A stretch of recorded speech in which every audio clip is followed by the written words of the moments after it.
Okay friends, अब हम बात कर लेते हैं कि हम अपना डेटा वर्कशीट में डिफरेंट प्लेसेस पे किस तरीके से मूव कर सकते हैं, कॉपी कर सकते हैं, पेस्ट कर सकते हैं।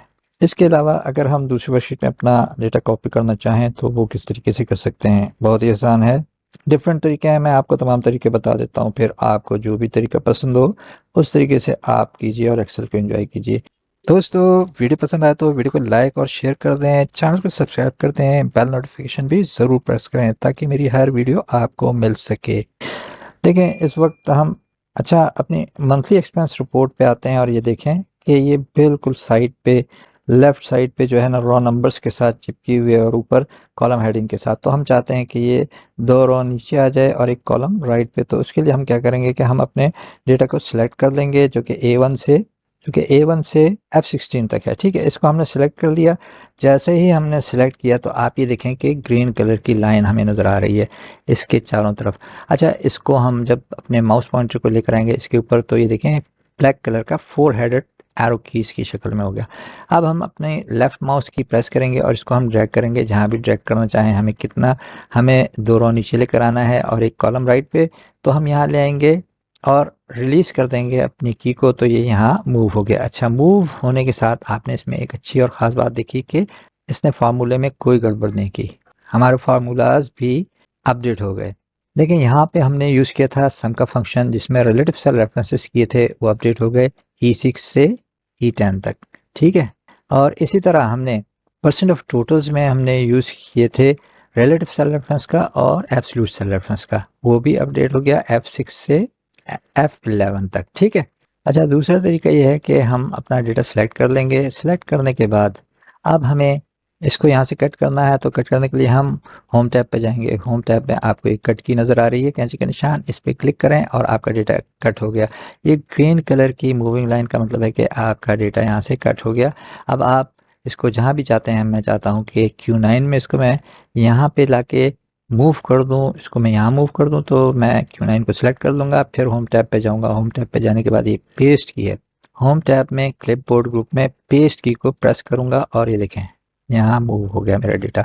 ये दूसरा तरीका हो गया। और तीसरा तरीका ये है कि आप अपना डेटा यहाँ से सिलेक्ट कर लीजिए।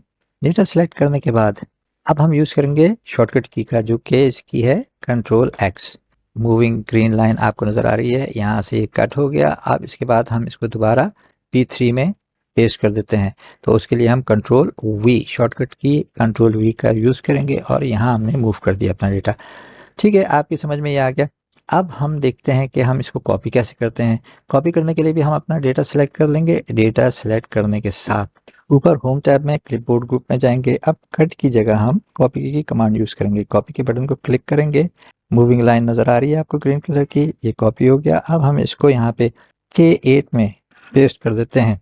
उसके लिए भी हम होम टैब पे जाएंगे, क्लिपबोर्ड ग्रुप में पेस्ट के बटन को क्लिक करेंगे और ये यहाँ कॉपी हो गया। ठीक है, अब देखें कॉपी और कट में क्या फ़र्क है कि कट जो है आपके डेटा को मूव कर देता है दूसरी जगह पे, वहाँ से उठा के। कॉपी ओरिजिनल डेटा भी आपके पास रहता है और उसकी एक कॉपी क्रिएट हो जाती है। ठीक है, तो मैं इसको यहाँ से सिलेक्ट करता हूँ और डिलीट की से इसको मैं डिलीट कर देता हूँ। अब यही डेटा हमें अगर दूसरी शीट पे चाहिए तो उसके लिए हम क्या करेंगे, सबसे पहले हम वर्कशीट एक शीट ऐड कर लेते हैं। शीट टैब पर आते हैं और यहाँ प्लस का साइन है, इस पर हम क्लिक करेंगे तो ये हमारी एक शीट ऐड हो गई, शीट 2। अब हम वापस आते हैं शीट 1 पे और अपना डेटा यहाँ से सिलेक्ट कर लेते हैं। ठीक है, डेटा हमने सिलेक्ट किया।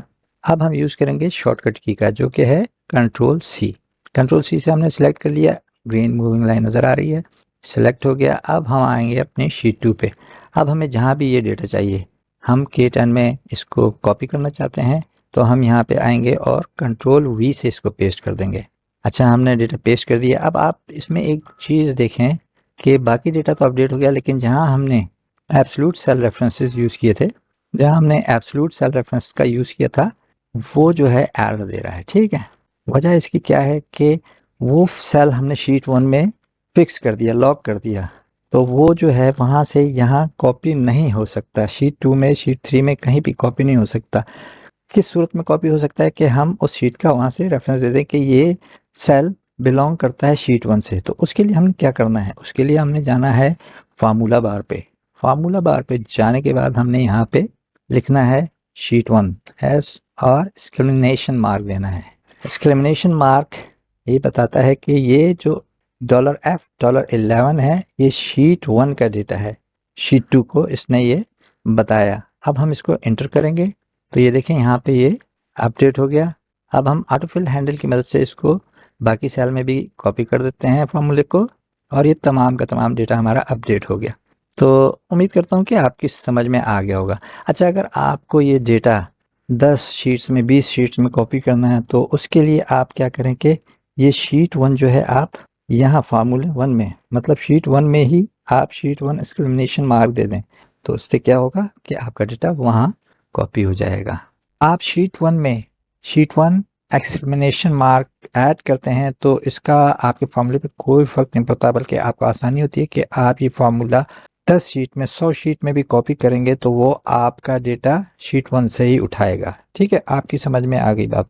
दोस्तों, वीडियो पसंद आए तो वीडियो को लाइक और शेयर कर दें, चैनल को सब्सक्राइब कर दें, बेल नोटिफिकेशन भी ज़रूर प्रेस करें ताकि मेरी हर वीडियो आपको मिल सके।